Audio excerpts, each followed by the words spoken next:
O Major-General José Arno Moreira já está connosco. Começa agora mais um Olá, Domínio da bom Guerra. Dia a todos. Tenho que ver se não me engano e não digo Domínio do Poder. Estou livre. Bom dia, General. Bem-vindo. Bom dia, muito bom dia. Passaram quase 2 semanas desde o ataque do Hamas às populações civis no sul de Israel e desde então que somos diariamente inundados de imagens terríveis sobre o que se passa na região.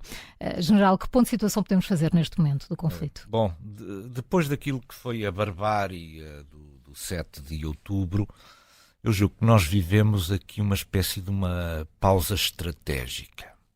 Isto não significa que não continuem os combates, certamente que continuam, nós temos visibilidade sobre eles todos os dias. O Hamas continua, na medida do possível, a utilizar os seus rockets sobre Israel. Israel continua, de um ponto de vista metódico, a procurar destruir aquilo que são as lideranças e também as capacidades de comando do Hamas, mas vive-se no ar uma certa pausa estratégica. São normalmente estas pausas estratégicas que acontecem antes, provavelmente, de uma guerra de maior intensidade que se anuncia aí. E porquê é que se vive esta pausa estratégica? Porque os atores procuram formatar o ambiente político-estratégico no sentido de poderem conduzir com maior liberdade de ação o conjunto de ações de natureza violenta que a seguir provavelmente assistiremos. O Hamas está neste momento a trabalhar a opinião pública. Por um lado incendiando a Rua Árabe, por outro lado também procurando impedir Israel de ter as condições de liberdade de ação que lhe permita conduzir uma manobra militar dentro do território de Gaza. E isso faz-se influenciando as opiniões públicas ocidentais. Nós nunca ouvimos falar tanto em direito humanitário como nos últimos 15 dias. Nunca em nenhuma guerra se falou tanto nesta questão. E esta não é uma questão introduzida pelo Ocidente. Isto é uma questão introduzida sobretudo pelo Hamas. Porque o Hamas entende que, dividindo a vontade do mundo ocidental, estará a impedir ou a dificultar a execução de uma manobra militar por parte de Israel. Portanto, isto é uma manobra deliberada de preparação daquilo que é esta formatação do ambiente político-estratégico. Por outro lado, Israel, que tem vindo a prosseguir, sobretudo, os seus ataques de natureza aérea sobre as estruturas e as lideranças de comando do Hamas, está também a preparar a sua intervenção militar, do meu ponto de vista. Acho que não vamos conseguir sair daqui sem uma intervenção militar de Israel sobre o território de Gaza. Mas falta-lhe uma luz verde. Essa luz verde vem de Washington e ainda não acendeu. Portanto, Israel até poderia já estar preparado para lançar essa operação militar. Mas é como se estivesse ali em stand-by. Mas não é? tem que estar em stand-by enquanto Washington não entender que estão criadas as condições para a execução dessa operação militar. O que é que o Washington está a fazer? O Washington está a fazer basicamente 2 grandes coisas. A primeira é, com uma forte presença aeronaval, está a procurar dissuadir outros atores externos a Israel e à Palestina de se tentarem intrometer neste assunto. Aliás, temos notícias muito recentes de que um conjunto de meios navais dos Estados Unidos impediu que mísseis de cruzeiro disparados a partir do Iémen pudessem atingir Israel. Isto é uma situação muito preocupante, a utilização de outros territórios fora da região como bases de lançamento de mísseis de cruzeiro sobre o Estado de Israel. Portanto, por um lado, há esta ideia de que a presença, a cobertura aeronaval fornecida pelos Estados Unidos permite evitar que atores externos possam vir a interferir no conflito. Mas depois há uma grande preocupação dos Estados Unidos. E essa grande preocupação é, sobretudo, a de proteger o conjunto de regimes amigos, ou talvez amigos seja exagerado, mas mais amigáveis de Israel e que são fundamentais para que esta operação militar se possa desenvolver, que são a estabilização na Jordânia e a estabilização do Egito. Este conflito, este tipo de conflito, pelo conjunto de populações e de sentimentos que existem, quer na Jordânia, onde há uma enorme comunidade de origem palestiniana, e no Egito, podem, de alguma maneira, conduzir a uma degradação da estabilidade político-militar dentro destes territórios. E isso seria fatal para Israel, que se produzisse uma alteração de regime na Jordânia ou no Egito, e que estes dois países, perante aquilo que é o clamor e a necessidade de acalmar a rua árabe, tivessem alterações da sua política externa e, sobretudo, do seu posicionamento estratégico em relação a Israel. Portanto, estes esforços, primeiro por Anthony Blinken e agora diretamente por Joe Biden, o que permite, o que estão a tentar fazer é encontrar o conjunto de condições mínimas para que Israel possa conduzir a sua operação militar. E entre essas condições mínimas está o apoio humanitário, que tem que ser feito, naturalmente, à população palestiniana que está refém, quer desta guerra, quer também do próprio Hamas. E, portanto, estamos neste período, que eu diria, de formatação do ambiente político-estratégico para permitir que a guerra possa ser desenvolvida por Israel. E depois há dois atores. Um deles é a Federação Russa, que naturalmente está extraordinariamente satisfeita e espera que esta guerra seja violenta, que perdure no tempo e que possa continuar a desgastar a vontade ocidental. E do outro lado está a China. A China está, como eu acho que já aqui mais que uma vez referi, está sempre em cima do muro. Quando os miúdos vão à fruta, há sempre um que fica em cima do muro, porque ele não sabe para que lado é que esta coisa vai cair, e a China só vai cair para o lado dos vencedores. E, portanto, a China está numa atitude expectante em cima do muro para ver como é que as coisas evoluem. Mas, general, de todos os atores envolvidos, o Irão, para ser o mais beneficiado pelo rumo que os acontecimentos estão a tomar, o que é que pretende o Irão? Que estratégia é que tem? Eu acho que nós não temos prestado suficientemente atenção ao Irão. E eu vou procurar explicar porquê. O Irão é uma espécie de um pirómano da região. Isto é, utiliza todos os instrumentos que tem ao seu poder para lançar fogo em todo o lado.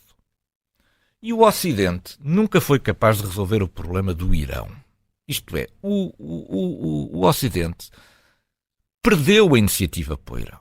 O Ocidente, neste momento, o que faz é o papel de bombeiro. Isto é, aparece fogo de um lado e o Ocidente vai tentar apagar esse fogo. Nós nunca chegamos ao pirómano. E esse é que é o grande problema. O Irão nunca foi verdadeiramente confrontado com a responsabilidade que tem pelo conjunto de incêndios que tem vindo a lavrar. E continua a esconder-se através de um conjunto de instrumentos que eu agora detalharia. Há um objetivo estratégico principal do Irão. Chama-se eliminar o Estado de Israel. Portanto, isto faz-se de duas maneiras, ou tem duas intenções. A primeira, porque é que o Irão não concebe a existência de um Estado israelita. Porque Israel é o único país da região que tem capacidade militar e potencial tecnológico para afrontar o Irão, para se constituir como uma ameaça de natureza política ou militar contra o Irão. E, portanto, é um adversário estratégico de elevada importância para o Irão. O Irão, para poder dominar a região, tem que eliminar Israel. Segunda questão. O Irão está convencido que, enquanto existir Israel, os Estados Unidos vão se interessar por aquela região. E que, a partir do momento em que Israel possa desaparecer, também o interesse dos Estados Unidos na região diminui de forma muito substancial. e como do ponto de vista dos valores e da ação estratégica, os Estados Unidos são um dos grandes condicionadores da ação do Irão, pois o desaparecimento de Israel conduziria necessariamente a um menor interesse dos Estados Unidos por esta região e um aumento da sua liberdade de ação. Ele detém vários instrumentos estratégicos. Portanto, o objetivo estratégico é eliminar Israel. Agora passemos à fase dos instrumentos estratégicos que ele pode utilizar. Primeiro, instrumento estratégico. Ele tem um discurso teocrático. O discurso teocrático o que faz é legitimar a política. O líder supremo do Irão não é ninguém que seja eleito. É Al-Khamenei, que é um líder teocrático. Portanto, fala como se falasse praticamente Deus. Portanto, todos os instrumentos políticos no Irão são como que legitimados por uma força superior. E, portanto, este instrumento teocrático é um poderoso instrumento de afirmação de poder. Depois, controla organizações importantíssimas como o Hamas ou o Hezbollah, que são os seus instrumentos de atuação no terreno em cada uma das regiões. O Hamas na Palestina, sobretudo em Gaza, e o Hezbollah no Líbano. E depois, fornecimento de tecnologia e conhecimento. Depois, a Rua Árabe é outro dos seus instrumentos e, naturalmente, essa Rua Árabe tem hoje em dia prolongamento para dentro de muitas das cidades na Europa. E então, com estes instrumentos estratégicos, ele tem um planeamento estratégico com um conjunto de ações sucessivas que eu aqui vou procurar mostrar rapidamente. Primeiro, a ação do planeamento estratégico. A ação do Hamas é tão violenta sobre Israel que Israel não pode deixar de responder. Depois, explorar o sofrimento da população que resulta deste conflito e, sobretudo, das ações militares de Israel. Terceiro aspecto, boicotar a ação mediadora dos Estados Unidos na região. Quarto aspecto, boicotar qualquer tentativa de resolução ou de aproximação entre os países árabes e Israel. Depois, destruir a autoridade palestiniana, fazendo parecer com que a autoridade palestiniana seja um elemento fraquíssimo, disposto a dialogar com o Ocidente e com Israel e, portanto, substituir a autoridade palestiniana por uma outra entidade do tipo Hamas. Depois, constituir-se como a voz legítima dos interesses islâmicos em todo o mundo. Incendiar a Rua Árabe nas cidades europeias, diminuindo a nossa vontade de apoiar Israel. Eu devo lembrar que Versailles, o Palácio de Versailles, já foi evacuado 4 vezes esta semana. Tínhamos, por certo, entretanto, que a rápida mobilização militar israelita a que assistimos era sinal de uma invasão ao território de Gaza, mas passadas quase 2 semanas isso não aconteceu. General, isto tem só a ver com a tal luz verde que falava há pouco e que ainda não chegou de Washington? Israel está certamente à espera dessa luz verde. Esta operação militar tem aqui um conjunto de condicionantes que são muito grandes. Eu já falei aqui nas condicionantes que resultam, enfim, da elevada taxa de urbanização e da densidade populacional de Gaza. Mas não são as únicas. Primeiro, uma operação militar não destruirá o Hamas. Porque o Hamas é um instrumento político-militar e, portanto, tem uma liderança também política que não vai ser destruída por uma intervenção de natureza militar. Muita dessa liderança política está, inclusivamente, fora da faixa de Gaza e até da Cisjordânia e, portanto, não está naquilo que é o alcance da operação militar.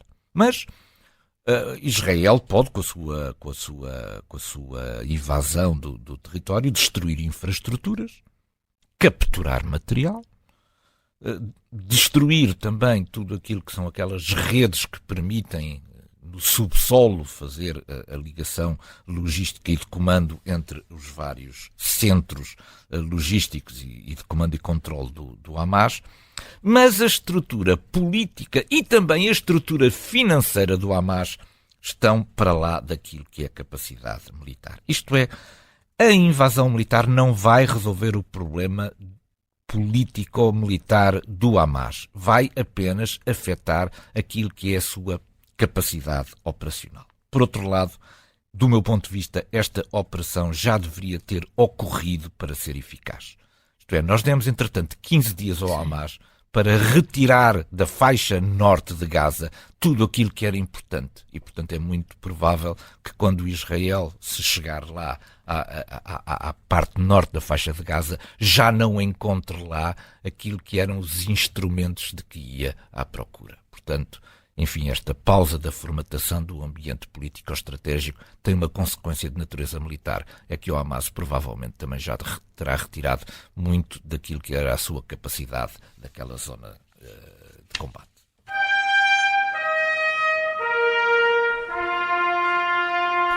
Esta semana ficou dominada pela explosão junto de um hospital palestiniano, de um projétil que terá provocado baixas entre a população civil. Israel nega a autoria do ataque, o Hamas nega a autoria do ataque, a Jihad Islâmica da Palestina nega o ataque, mas alguém foi certamente. Alguém foi. E está a esconder-se através de uma enorme cortina de fumo. Pois, exatamente. O que é que se consegue ver através desta espessa cortina? Sim, pois não está fácil. A verdade é que esta guerra, ainda muito mais do que a guerra da Ucrânia, é uma guerra pelos corações e pela vontade. E, portanto, há aqui também a intenção de inflamar e utilizar todos os incidentes para inflamar as paixões. E as pessoas também veem o que querem ver. Mostra a mesma fotografia a duas pessoas e elas estão a ver coisas.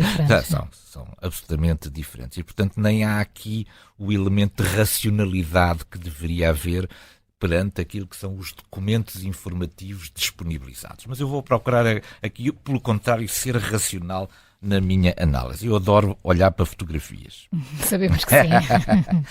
Ora bem, num vídeo que foi disponibilizado pelo canal de televisão Channel 12, o que se vê neste dia do ataque é uma salva de rockets, ao anoitecer, a serem disparados das imediações do hospital.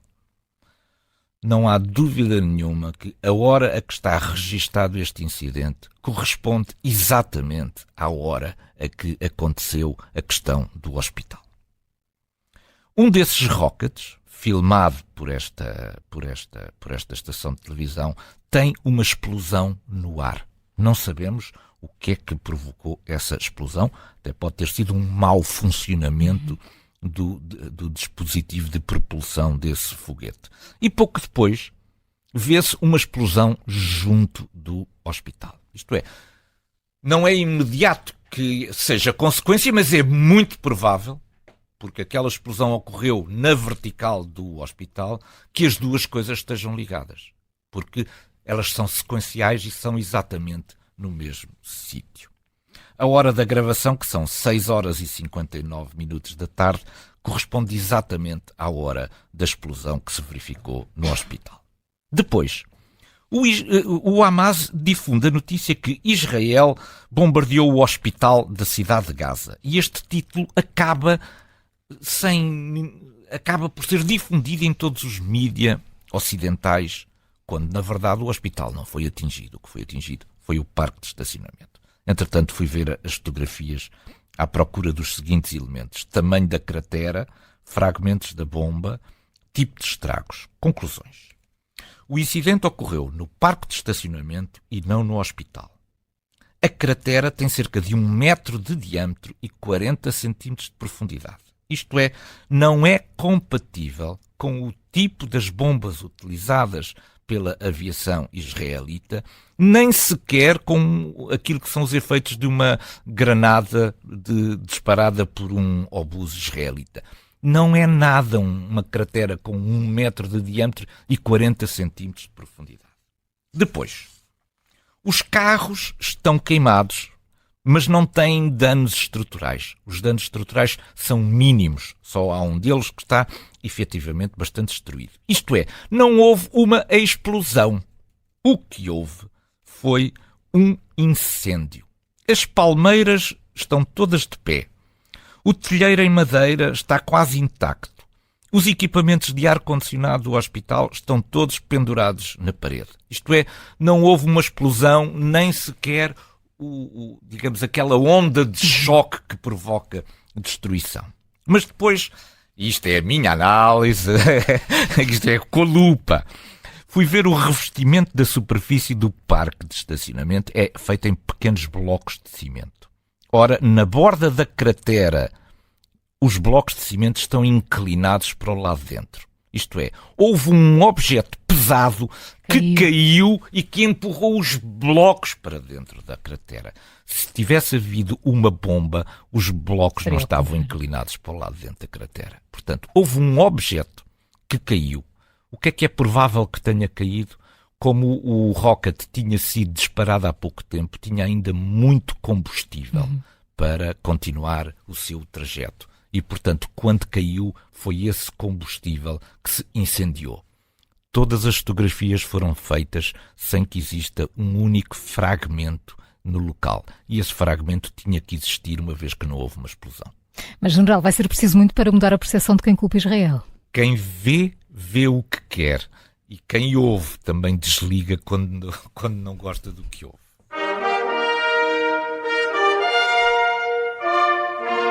Esta semana temos no nosso ponto de mira a surpresa da aparente utilização pelas forças ucranianas do sistema americano de mísseis de longo alcance. Isto não tinha sido anunciado, pois não, General? Pois não, há meses que o que era anunciado era o pedido. Isto é... Não a chegada. Não a chegada. O pedido, sim. O pedido já tinha sido vocalizado imensas vezes.